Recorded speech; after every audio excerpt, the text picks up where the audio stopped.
Halo semuanya. Selamat datang kembali di kanal Belajar Hukum. Bagaimana kabar teman-teman semua? Semoga selalu dalam keadaan sehat dan semangat yang mengikuti materi ini. Hari ini kita akan menyelami salah satu prinsip paling mendasar, paling fundamental dalam hukum pidana. Ini adalah pilar utama yang menopang seluruh bangunan hukum pidana modern. Materi kita adalah tentang asas legalitas. Asas legalitas ini universal, diakui di banyak negara, termasuk di Indonesia. Asas ini sering dirumuskan dalam sebuah adagium atau pepatah Latin yang sangat terkenal. Mungkin sebagian dari kalian sudah pernah dengar? Ya, nullum delictum, nulla poena sine praevia lege poenali. Ya, kedengarannya mungkin rumit, tapi maknanya sangat jelas dan kuat. Secara harfiah, ini berarti, tidak ada delik, atau tindak pidana, tidak ada pidana tanpa peraturan perundang-undangan pidana yang mendahuluinya. Asas ini bukan muncul begitu saja tapi punya akar sejarah yang panjang. Lahir sebagai reaksi, sebagai perlawanan terhadap praktik peradilan pidana yang sewenang-wenang di masa lalu, terutama di era monarki absolut di Eropa. Dulu, raja atau penguasa bisa seenaknya menentukan suatu perbuatan itu kejahatan atau bukan, dan menghukum orang tanpa ada aturan yang jelas sebelumnya. Ngeri ya? Nah, para pemikir besar seperti Montesquieu dan Rousseau, serta ahli hukum seperti Anselm von Feuerbach, beliau ini sering dianggap sebagai pencetus adagium tadi, mereka memperjuangkan asas ini. Tujuannya apa? Sebagai benteng, sebagai perlindungan bagi hak asasi manusia, dan untuk menjamin adanya kepastian hukum. Jadi, bisa kita simpulkan, tujuan utama dari asas legalitas ini adalah: pertama, menjamin kepastian hukum.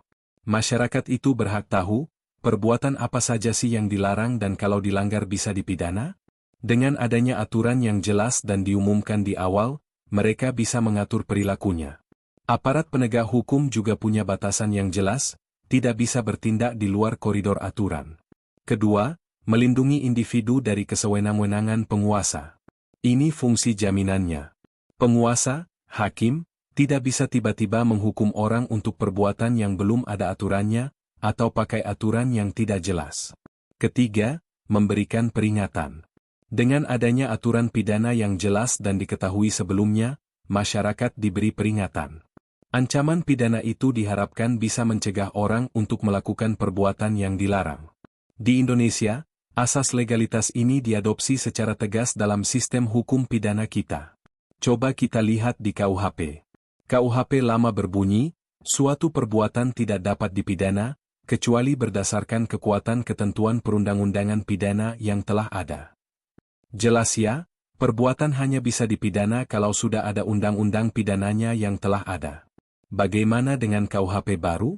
Undang-Undang Nomor 1 Tahun 2023? Asas ini tetap dipertahankan dan bahkan dipertegas di Pasal 1 Ayat 1.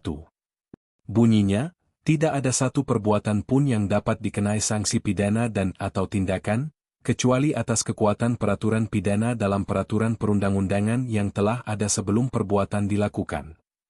Sama intinya ya, perbuatan baru bisa dipidana kalau ada peraturan pidana yang sudah ada sebelum perbuatan itu dilakukan. Penjelasan pasal ini bahkan menegaskan, yang dimaksud, peraturan perundang-undangan, di sini meliputi undang-undang dan peraturan daerah. Nah, penerapan asas legalitas ini membawa beberapa konsekuensi penting dalam praktik hukum pidana. Apa saja itu? Pertama, ketentuan pidana harus tertulis, lex scripta. Hukum pidana itu sumbernya harus tertulis, yaitu peraturan perundang-undangan. Prinsipnya, hukum kebiasaan atau hukum tidak tertulis itu tidak bisa langsung jadi dasar pemidanaan. Kenapa? Ya, untuk menjamin kejelasan dan aksesibilitas aturan hukum bagi semua orang. Kedua, larangan berlaku surut, non-retroaktif. Ini konsekuensi langsung dari kata, mendahului, atau, telah ada sebelum, tadi. Aturan pidana itu tidak boleh diberlakukan mundur ke belakang untuk perbuatan yang terjadi sebelum aturannya ada. Seseorang hanya bisa dipidana berdasarkan hukum yang berlaku saat dia melakukan perbuatan, tempus delicti. Tapi, ada satu pengecualian penting di sini, yaitu prinsip, paling menguntungkan bagi terdakwa, favor rei. Kalau setelah perbuatan dilakukan, Ternyata ada perubahan undang-undang pidana, dan undang-undang yang baru itu lebih menguntungkan terdakwa, misalnya, ancaman pidananya lebih ringan atau perbuatannya tidak lagi dipidana, maka yang diterapkan adalah undang-undang yang baru itu. Ini diatur di pasal 1 ayat 2, KUHP lama dan KUHP baru. Adil ya? Ketiga, rumusan delit harus jelas dan rinci, lex certa a lex stricta. Aturan pidana itu harus dirumuskan dengan jelas, presisi, tidak boleh kabur atau ambigu.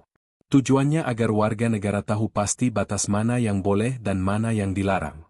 Ini juga untuk mencegah penafsiran yang terlalu luas atau sewenang-wenang oleh aparat. Keempat, larangan analogi verbot. Hakim itu dilarang menggunakan penafsiran analogi dalam hukum pidana. Analogi itu kan menerapkan aturan pada perbuatan yang tidak diatur secara eksplisit, tapi dianggap mirip dengan yang diatur. Larangan analogi ini penting agar cakupan pemidanaan tidak diperluas sembarangan di luar kehendak pembentuk undang-undang. Beda ya dengan penafsiran ekstensif yang masih mungkin dilakukan, yaitu memperluas makna kata dalam rumusan UU, tapi tetap dalam batas makna kata itu sendiri. Nah, ada satu perkembangan menarik dan cukup signifikan di KUHP baru terkait asas legalitas ini.